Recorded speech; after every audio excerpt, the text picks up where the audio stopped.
지금까지 사도행전에 그런 나타난 그런 패턴의 그런 말씀들을 생각해 보면요, 하나님의 은혜와 능력을 강력하게 체험한 뒤에 반드시 고난이 찾아오는 그런 말씀들을 우리가 살펴봤습니다.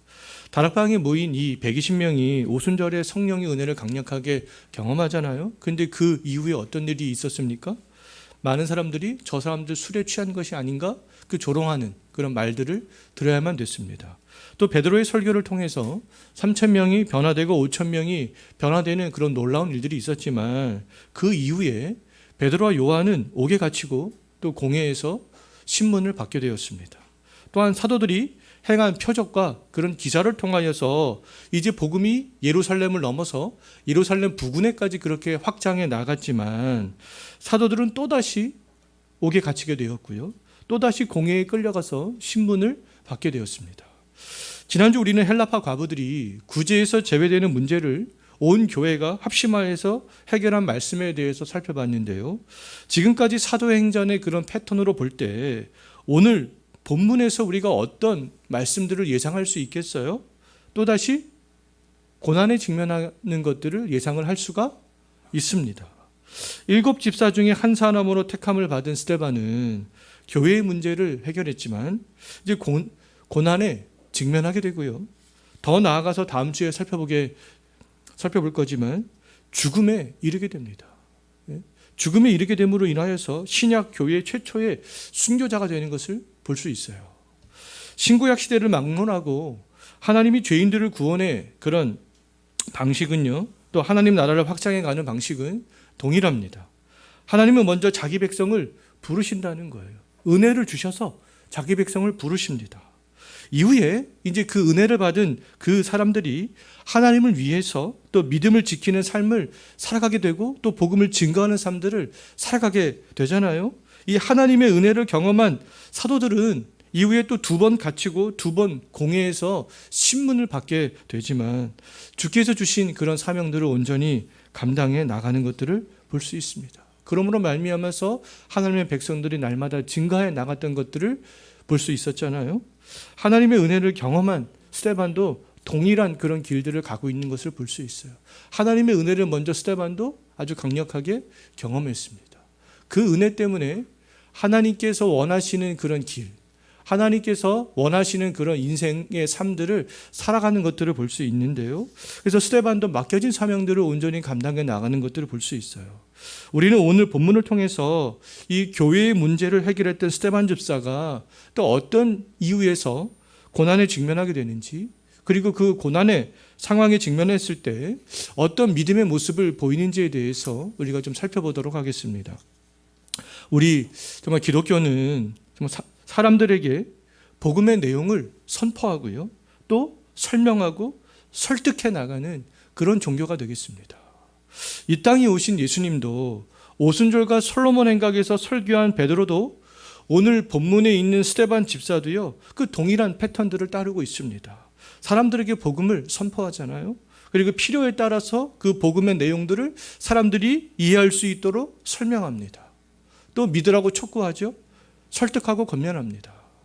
스데반 집사는 원래 이 교회 내에서 구제를 담당하기 위해서 택함을 받았던 그런 사람이었어요. 그럼에도 스데반은 교회 안에서 그 구제하는 일만 하지 않았습니다. 나는 구제만 하면 돼. 이것이 내가 맡은 일이야.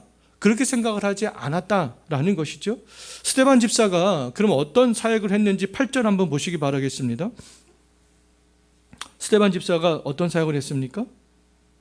베드로와 요한과 많은 또 예수님의 제자들처럼 사람들 앞으로 나가서 큰 기사와 표적을 행했잖아요. 초대교회 시절에는 이렇게 사도들만 기사와 표적을 행한 것이 아니었구나라는 것들을 알 수 있습니다. 하나님께서는 사도들뿐만 아니라 복음 증거와 그 확장을 위해서 스데반과 같은 그런 성도에게도 기사와 표적을 행할 수 있는 그런 능력을 주셨다라는 것이죠. 사도가 아닌 스데반 집사가 표적과 기사를 행했던 것처럼 그럼 오늘날에도 하나님의 능력을 주시면 그 누구라도 기사와 표적을 행할 수 있다라는 겁니다.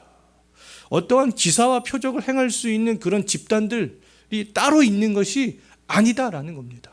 근데 어떤 사람들은 자기들이 오늘날의 표적과 기사를 행할 수 있는 특별한 집단이다라고 말하는 사람들도 있잖아요. 근데 그렇지 않다라는 것이죠. 사람들은 기사와 표적 경험하기를 원하고 자기에게서 기사와 표적이 나타나기를 원합니다. 많은 사람들이 지금 내가 이런 표적과 기사를 행할 수 있다면, 내가 누군가를 통해서 그런 표적과 기사를 경험하기를 할 수만 있다면, 그런 생각들을 다 하고 있잖아요. 하지만 스데반 집사는 기사와 표적을 행했습니다. 베드로와 요한도 기사와 표적을 행했잖아요. 그런데 그 결과가 뭐였습니까? 공회에 끌려가서 신문을 받게 되었고요. 그 모든 사람들은 죽음에까지 이르게 되었습니다. 표적과 기사를 행한 것 때문에. 스데반 집사가 오늘 본문에서도 이 기사와 표적을 행하자 많은 사람들의 이목이 스데반에게 막 집중되기 시작했습니다. 스데반을 긍정적으로 그런 바라보는 사람들도 있었겠지만 스데반을 부정적으로 바라보는 사람들도 있었어요. 표적과 기사를 행하는 베드로와 요한은 부정적으로 많은 사람들이 바라보고, 표적과 기사를 행하는 예수님을 많은 유대인들이 부정적으로 바라봤듯이, 이제 스데반이 표적과 기사를 행했을 때 스데반을 부정적으로 바라보는 사람들이 생겨나기 시작했던 것이죠. 스데반이 표적과 기사를 행하지 않았다면 이렇게 스데반을 부정적으로 보는 사람들이 아마도 나타나지는 않았을 것입니다. 스데반을 부정적으로 바라보는 사람들과 이제 스데반은 이제 논쟁을 하게 되는데요. 스데반이 어떤 사람들과 그런 논쟁을 하는가? 어떤 부류의 사람들이 스데반을 부정적으로 그렇게 바라보게 되었는가? 9절 한번 보십시오. 누구라고 되어져 있습니까? 이른바 자유민들이다. 이렇게 되어져 있잖아요. 자유민들이란 누구냐 하면요, 예루살렘이 로마에 의해서 정복당했을 때 노예로 끌려갔다가 해방된 후손들이다라고 말할 수 있겠습니다.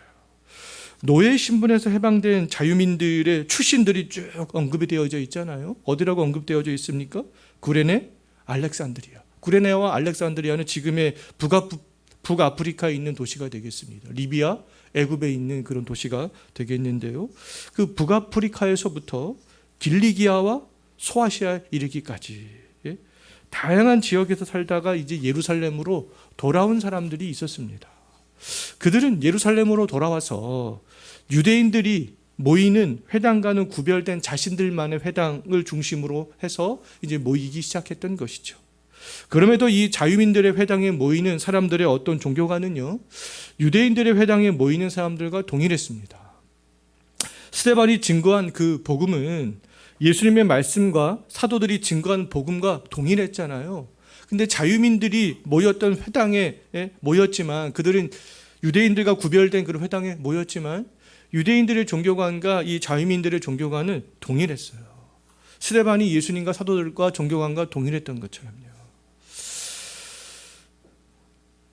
자, 그로 말미암아 이제는 예수님이 서기관과 바리새인들과 논쟁했잖아요. 또 예수님의 제자들이 공회에서 유대의 많은 사람들과 논쟁했듯이 이제는 스데반도 자유민 회당에 모이는 사람들과 논쟁하기 시작합니다.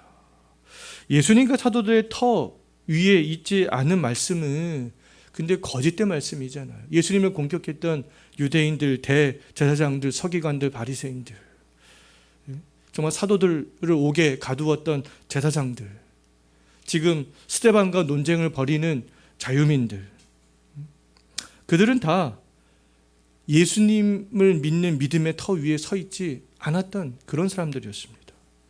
예수님과 사도들이 증거한 복음과 다른 복음을 증거한 사람들이 잘못된 사람들이잖아요. 우리 누가 어떤 사람들이 잘못된 사람들인가? 예수님의 믿음의 터 위에 서 있지 않는 사람들, 정말 사도들이 증거한 그 말씀의 터 위에 서 있지 않는 사람들, 그 사람들이 잘못된 사람들이라는 것이죠. 예전이나 오늘날이나 예수님과 사도들의 터 위에 서 있지 않는 사람들이 정통 기독교를 공격합니다. 그들이 정통 기독교를 공격하고 오해하는 이유는요, 자유민이 회당에 모였던 사람들이 스데반을 공격했던 이유와 동일합니다. 많은 유대인들이 예수님을 공격했던 이유와 동일해요.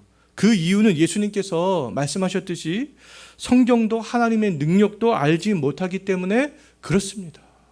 이유는 단 한 가지예요.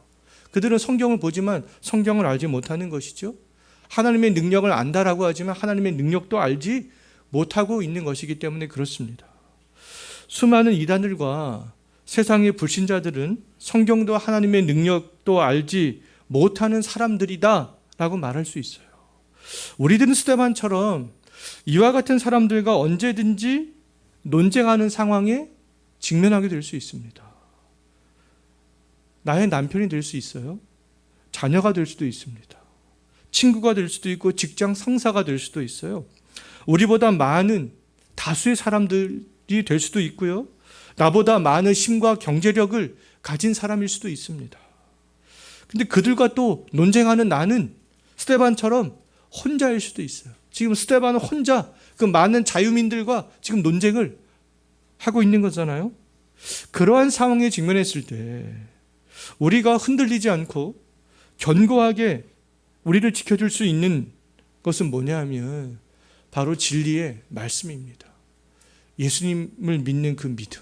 정말 사도들이 주 예수 그리스도의 십자가 복음을 증거한 그 말씀의 터 위에 서 있는 거죠. 스데반 집사는 신앙의 경력은 짧았지만 사도들이 증거한 진리의 복음의 터 위에 아주 견고히 서 있었어요. 스데반은 사도들에게 말씀의 훈련들을 아주 잘 받았습니다. 다수의 자유민들이 스데반과 논쟁을 했지만 그 논쟁에서 누가 승리했는가? 10절 한번 보십시오. 10절 말씀을 보게 되면 스데반이 그 논쟁에서 승리한 것을 알 수 있잖아요. 다수의 자유민들은 스데반은 뭐 할 수 없었어요? 그 논쟁 가운데 당해낼 수가 없었다. 이렇게 밝히고 있습니다. 스데반을 당해낼 수 없었던 자유민들 중에는 어떤 사람도 있었겠는가? 7장 56절 한번 보십시오. 우리가 어떤 사람도 있었다라는 것들을 유추할 수 있어요? 누구도 있었습니까? 7장 56절 말씀을 보게 되면 58절이죠. 58절 말씀을 보게 되면 누가 있었어요? 사울도 있었습니다. 예, 사울. 이때 사울은 다메섹에서 부활하신 예수님을 만나기 전이 되겠습니다. 기독교를 핍박하는데 앞장섰을 때였어요. 그런데 이 사울도 자유민 가운데 한 명이었던 것이죠. 9절에서 6장 9절에서요. 자유민들의 출신에 대해서 언급할 때 길리기아 출신도 있었잖아요. 사울의 고향이 어디였습니까? 어디서 태어났어요? 바로 길리기아 다소에서 태어났습니다. 사울이요. 바울은 당시에 수많은 학문을 섭렵하고 있었습니다. 지난번 사도들이 공회에서 신문을 받을 때 모든 유대인에게서 존경을 받았던 율법교사 가말리엘이 등장했었잖아요. 근데 이 사울은 가말리엘 밑에서 율법을 공부했을 뿐만 아니라 또 사울이 변화된 다음에 아테네에 가서 철학자들과 막 논쟁을 합니다. 스토아 철학자들과 에피쿠로스 철학자들과 논쟁할 정도로 철학적 지식도 상당했습니다. 이와 같이 율법과 철학에 능통했던 사울조차도 그 당시에 학문의 대가라고 말할 수 있었던 이 사울조차도 스데반과의 논쟁에서 뭐 할 수 없었어요? 당해낼 수 없었다라는 것들을 잘 알 수 있습니다.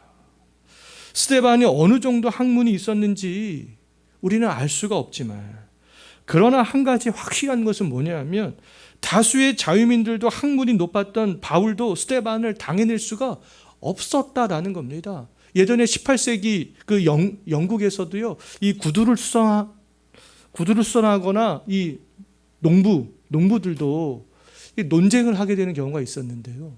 그 논쟁을 했던 사람들 중에는 그 당시에 계몽주의에 앞장섰던 철학자, 과학자들과 논쟁을 했었습니다. 그런데 그 책을 보게 되면요, 그 계몽주의 철학자, 과학자들도 구두수송공들과 그 농부들을 당해낼 수가 없었다. 예? 그렇게 기록이 되어져 있는 것을 볼 수 있는데요. 그 이유가 뭐겠습니까? 그 이유는 단 한 가지밖에 없어요. 바로 스데반과 그들이 바른 진리의 터 위에 굳게 서 있었기 때문에 그랬습니다. 오늘날 다원화되고 정말 객관적인 진리를 인정하지 않는 시대 속에서, 그리고 수많은 거짓된 사람들이 증가하고 있는 이 시대 속에서 우리가 바른 진리를 배우고 듣고 배우는 것은 굉장히 중요하다라고 말할 수 있습니다. 우리가 바른 진리의 터 위에 있을 때 흔들리지 않을 수 있고요, 담대한 신앙생활을 할 수 있기 때문에 그렇습니다. 진리의 터 위에 빠르고 굳게 설 수 있는 방법은 그럼 뭐겠습니까? 기독교 교리를 배우는 거죠. 어떻게 스데반이 짧은 시간 동안 그런 바른 진리의 견고한 터 위에 바로 서 있을 수가 있었겠어요? 바로 사도들이 증거하고 말씀을 가르쳤던 십자가와 부활의 그 믿음의 터 위에 견고하게 서 있었기 때문에 그렇습니다. 예수님이 누구인가? 예수님이 어떤 일들을 하셨는가? 그것에 대한 확고한 그런 지식, 머릿속에만 있는 지식이 아니라 전인격으로 체득된 그런 지식이 있었던 거죠. 초대교회부터 교회는요, 바른 진리를 성도들에게 가르치고 거짓된 사람들을 분별하기 위해서 무엇을 만들었냐 하면 교리라는 것을 만들었습니다. 기독교의 교리를 만들었어요. 초대교회에서부터요, 삼위 하나님을 고백하는 사도신경을 시작으로 하여서, 지금 우리가 예배 시간마다 사도신경으로 우리의 신앙을 고백하고 있는데, 사도신경의 신앙 고백은 삼위 하나님에 대한 고백이 되겠습니다. 그것을 시작으로 하여서 정말 니케아 신경, 칼게톤 신경, 아타나우스 신경 등을 만들어서 바른 진리를 계속해서 세워갔습니다. 예수님이 과연 누구냐? 또 하나님은 과연 누구냐? 이런 논쟁을 통하여서 이런 신경들을 계속해서 초대교회 시절에는 만들어 나갔습니다. 그래서 예수님은 두 본성을 가지신 분이구나, 하나님은 삼위의 하나님이구나, 이런 진리들을, 견고한 진리들을 세워나갔던 것이죠. 또 종교개혁 이후에는 이제 웨스트민스터 신앙 고백서, 하이델베르그 신앙 고백서, 벨직 신앙 고백서 등 이제 수많은 그런 교리들을 만들어서 성도들을 바른 진리로 그렇게 교육을 시켰습니다. 현재 우리 교회가 중점적으로 살펴보고 있는 소유리 문답을 우리가 잘 이해해도 정말 바른 진리로 무장할 수 있게 되는 그런 지름길이다라고 말할 수 있습니다.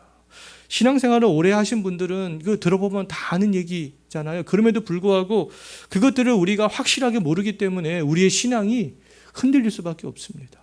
근데 그 진리를 우리가 확실히 알면 우리의 신앙은 견고하게 설 수 있게 되는 것이죠.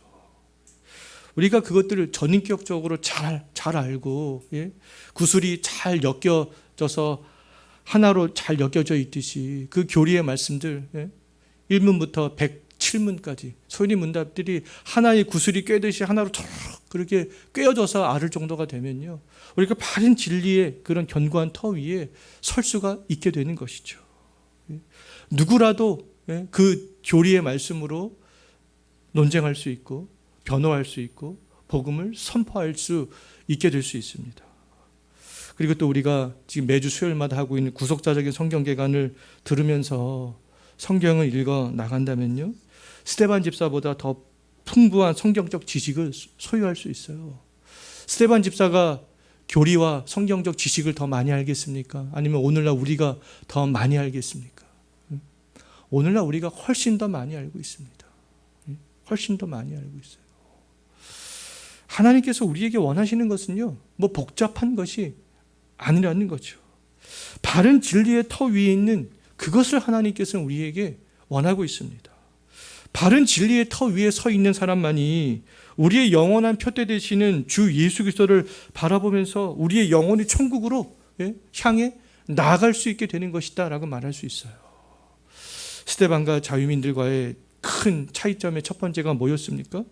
스데반이 진리의 터 위에 있었던 것, 그것이 자유민과의 큰 차이였어요. 근데 두 번째 큰 차이가 있는데요, 그것은 뭐냐면 스데반은 하나님의 은혜 가운데 있었다라는 겁니다. 진리의 터 위에 있었던 스데반은 하나님의 은혜 가운데 있었지만 자유민들은 비진리의 터 위에 있었잖아요.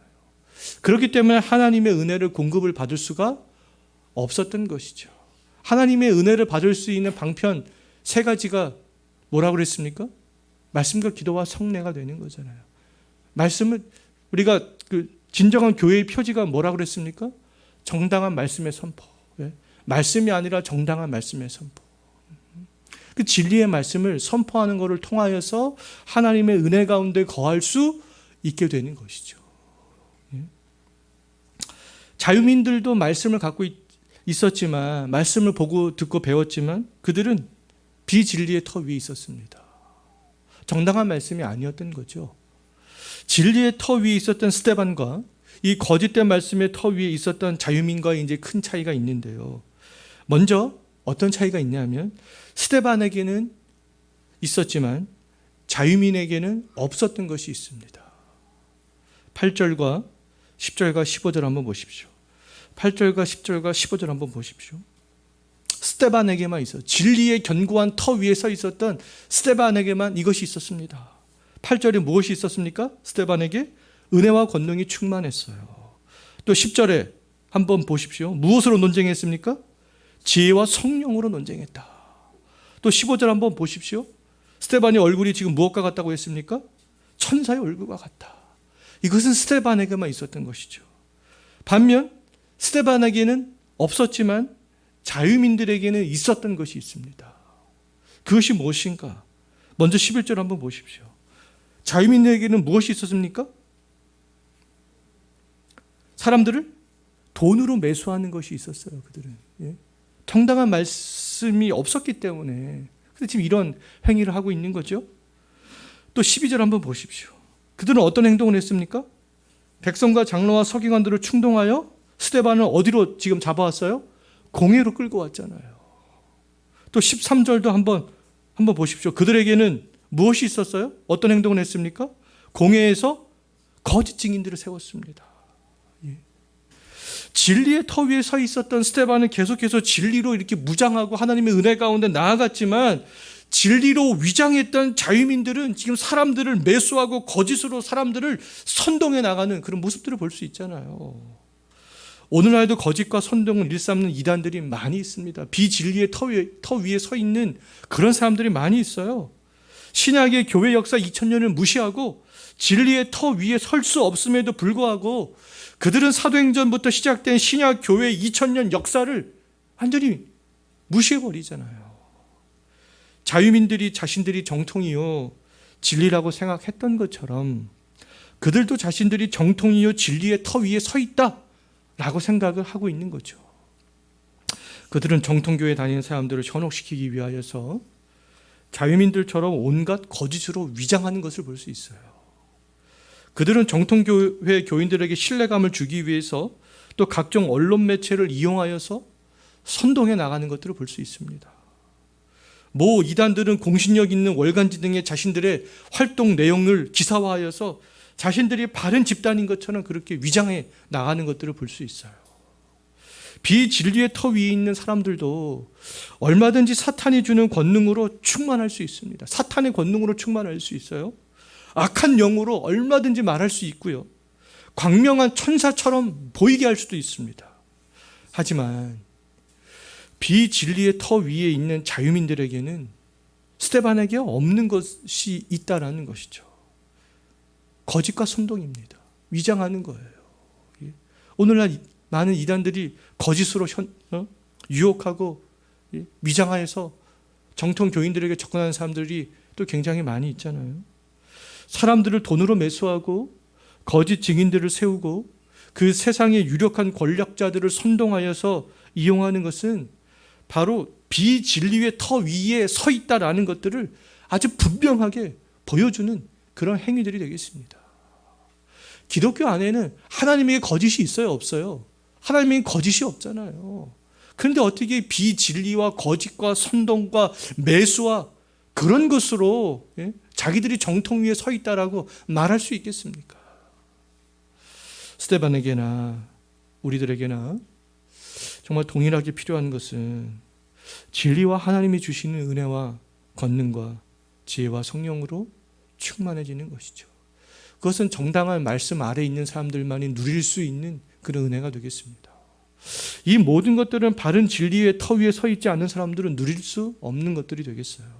오직 진리의 터 위에 있는 사람들만이 누릴 수 있는 은혜가 되겠습니다. 우리들은 이미 이 모든 것으로 충만해질 수 있는 그런 방편들을 알고 있어요. 그것은 바로 말씀과 기도가 아니겠습니까? 우리가 이 두 가지에 집중할수록 스데반처럼 진리의 터 위에 서게 될 수 있고요. 하나님이 주시는 모든 은혜를 풍성하게 누릴 수 있게 되는 것이죠. 말씀과 기도는 개인의 경건 생활과 맞물려 있는 아주 중요한 요소들이 되겠습니다. 시대가 어려울수록, 우리의 신앙 지키기가 정말 어려울수록, 세상으로부터 그리고 여러 이단으로부터 공격을 받을수록 개인의 경건 생활을 통하여서 말씀과 기도에 집중한다면 스데반처럼 환경에 좌우되지 않는 그런 견고한 신앙인들이 될 수 있다라는 것이죠. 어떠한 상황에서도 스데반처럼 천사의 얼굴과 같은 모습으로 우리가 신앙생활들을 온전히 잘 감당해 나갈 수 있게 된다라는 것입니다. 자유민들은 이제 스데반과의 논쟁에서 그 논쟁을 당해낼 수가 없게 되자 백성들과 장로와 서기관들을 충동하여서 스데반을 공회로 끌고 갔잖아요. 스데반은 사도들처럼 공회로 끌려가서 신문을 받게 된 최초의 평신도가 되었습니다. 공회에서 스데반의 신문이 시작되었을 때 이제 자유민들에게 매수당한 사람들은 공회에서 막 거짓 증언들을 하기 시작해요. 거짓 증언자들이 공회에서 어떤 거짓말을 했는가 13절 한번 보시기 바라겠습니다. 그들이 어떤 거짓 증언을 했습니까? 스데반이 무엇을 거슬러 말했다는 거예요? 거룩한 것과 율법을 거슬러 말했다. 매수당한 사람들이 이렇게 막 거짓말하는 것을 볼 수 있습니다. 유대인들에게 가장 큰 죄는 신성 모독죄가 되는 거잖아요. 유대인들에게 가장 거룩한 것은 성전이 되겠습니다. 유대인들에게 가장 중요한 것은 율법이 되겠습니다. 근데 자유민들은 스데반의 죄목을 바로 이 성전과 율법을 거스른 신성 모독죄로 지금 몰아가고 있는 것이죠. 구체적으로 스데반이 어떻게 성전과 율법을 거스르는 말을 했다고 했는지 14절 한번 보시기 바라겠습니다. 나사렛 예수가 성전을 헐고 모세가 준 율법을 고치겠다라고 스데반이 그렇게 말했다라는 거잖아요. 자유민들이 이 스데반에게 뒤집어 씌웠던 죄목은 유대인들이 예수님에게 뒤집어 씌웠던 죄목과 동일한 것을 알 수 있어요. 예수님은 율법을 자의적으로 성경을 해석하고 또 잘못된 율법주의에 빠진 서기관들과 이 바리새인들을 책망하신 적은 있어도 율법 자체를 부정하신 적은 단 한 번도 없습니다. 율법을 거스른 적은 없잖아요. 마태복음 5장 17절 말씀을 보게 되면 예수님께서는 내가 율법이나 선지자를 폐하러 온 줄로 생각하지 말라. 폐하러 온 것이 아니요 그 율법을 완전케 하러 왔다. 오히려 예수님께서는 율법을 강조하셨고 율법을 존중하셨죠. 예수님께서는 성전을 모독하신 적도 없습니다. 오히려 예수님께서는 성전에 가셔서 말씀을 가르치셨던 적은 있어요. 예수님께서는 성전을 헐겠노라고 말씀하신 적도 없어요. 내가 이 성전을 헐겠다 이렇게 말씀하신 적도 없습니다. 요한복음 2장 19절 말씀을 보게 되면 예수님께서는 너희가 이 성전을 헐라, 유대인들을 향하여서 성전을 헐라라고 말씀하신 적은 있어요. 너희가 이 성전을 헐라? 그렇다면 내가 이 사흘 동안에 다시 이 성전을 일으키겠다 이렇게 말씀하신 적은 있습니다. 자, 유대인들과 자유민들이 지금 예수님의 말씀을 변형시킨 거죠.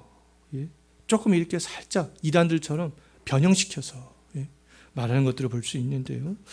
예수님의 말씀은 십자가에서 유대인들에게 죽임당하는 것과 사흘 만에 부활을 예고한 것이었어요. 너희가 이 성전을 헐라. 유대인들이 이제 예수님을 십자가에 못 박는 것들을 성전을 헐라라고 말씀하셨던 것이죠. 그럼 내가 사흘 동안에 일으키겠다. 이것은 예수님의 부활을 예고한 말씀이다라고 말할 수 있어요. 예수님은 성전과 율법을 거스른 적이 없습니다. 예수님과 사도들이 증거한 진리의 터 위에 서 있었던 스데반도 당연히 성전과 율법을 거스르지 않았던 거죠. 그럼에도 자유민들이 이 스데반에게 유대인들에게 씌웠던 제목과 스데반에게 유대인들이 씌웠던 그 제목과 동일한 제목을 예수님에게 씌웠던 그 제목과 동일한 그 제목을 씌운 것은 그 제목으로 말미암아 백성들의 마음을 얻어서 예수님을 죽이는 데 성공했기 때문에 그렇습니다. 우리가 이러한 신성 모독죄로 예수님을 몰아가서 그 예수를 죽였던 경험이 있었는데 스데반도 이렇게 해서 이런 죄목을 씌워서 이렇게 몰아가면 스데반도 죽일 수 있을 거야.